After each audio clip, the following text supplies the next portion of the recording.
Benvenuti sul mio canale. Siamo in un mese molto importante per l'umanità, la Pasqua. Tutto ciò racchiude un significato profondo che abbraccia secoli di storia e ci ricorda tutto ciò che è accaduto.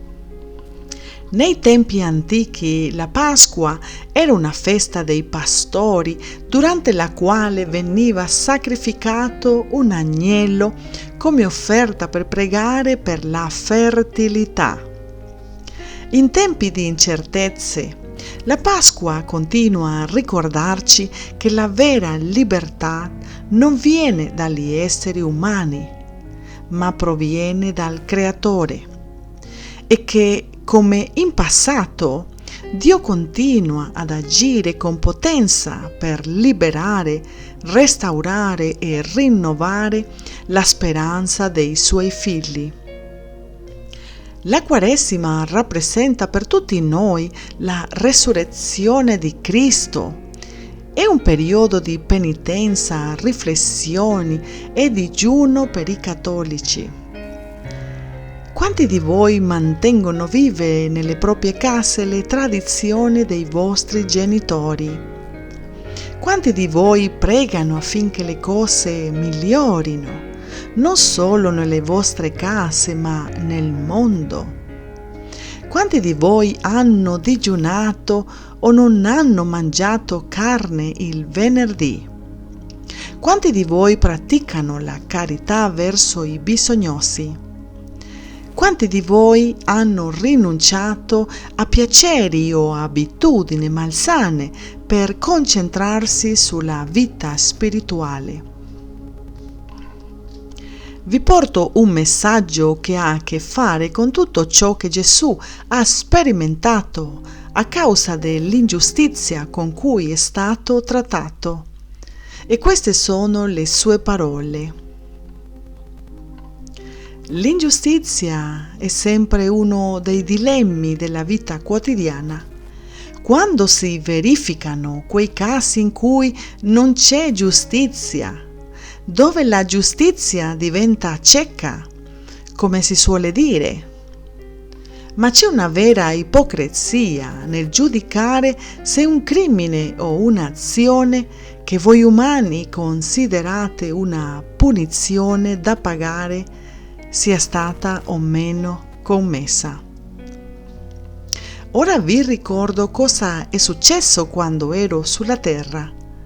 Sono stato giustiziato solo perché c'erano persone che credevano in me, che volevano un cambiamento. Brave persone con sani principi, ma le leggi dell'epoca non erano corrette. Mi giudicarono perché ero molto ammirato dalla gente. Come hanno potuto fare una cosa del genere? Chi potrebbe punire qualcuno che voleva solo guidare la gente lungo una strada che per me era il bene comune? Ciò che volevo era guidare un popolo ad amarsi reciprocamente.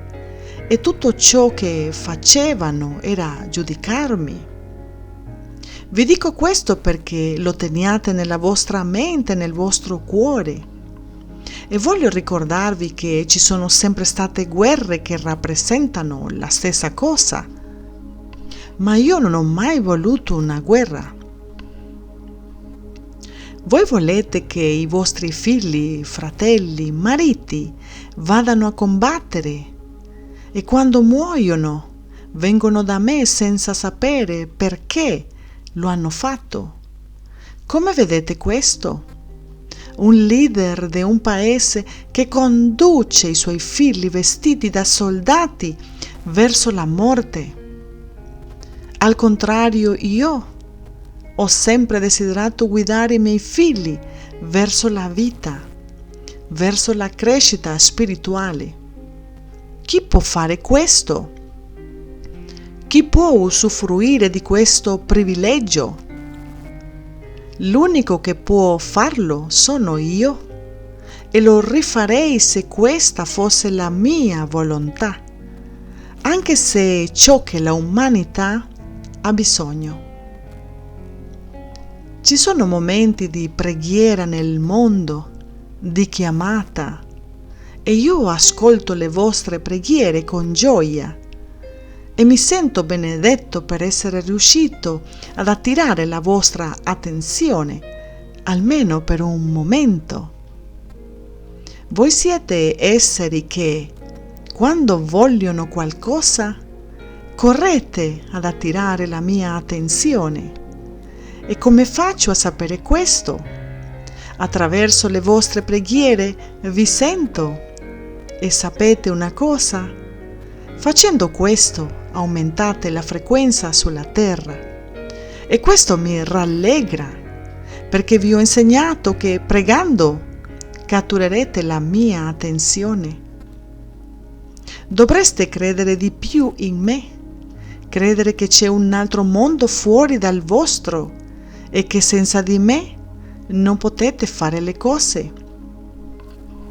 Anime mie, voi siete i miei figli e vi amo. Siete la cosa più importante che tutti gli esseri spirituali possediamo. Ed è per questo che vi invio questo messaggio, per calmare le vostre menti. E vi chiedo di tenere nei vostri cuori tutto ciò che vi ho appena detto. Quando ero sulla terra, vi ricordo che sono stato io a proteggervi. Sono stato io a guidarvi verso un mondo senza risentimento, senza invidia, senza ingiustizia. Ma così doveva andare e così doveva essere, perché tutto è scritto e voi dovete credere in questo. Tutto nella vostra vita è scritto ed è per questo che non dovete preoccuparvi. E state facendo un ottimo lavoro, catturando la mia attenzione con le vostre preghiere. Continuate così. Siete stati feriti ed è ora di porre fine a questa ingiustizia che l'umanità non può più di tollerare. Ci sono così tante persone che sono rimaste intrappolate nella trappola dell'ego, della paura e che sono diventate prigioniere di se stessi. Per favore, smettetela. Basta di comportarvi così. Siete esseri molto speciali, ma non potete comprendere quanto siete importanti per me e per le persone che lavorano per me. Li guido perché possano trasmettere i messaggi a tutti voi. Ma c'è ancora molto lavoro da fare. Bisogna che togliate il velo che copre la vostra testa, il velo che indossate fin dalla nascita. Ma come posso aiutarvi dall'alto? Voglio che siate più umani nel cuore, più gentili nella mente, più generosi con i vostri fratelli e con voi stessi. Perché vi comportate così? Per caso vi manca ogni aspetto della vostra esistenza? Siete rimasti orfani dalla nascita? È possibile che non riusciate a trovare il vostro vero sé interiore nella vostra vita?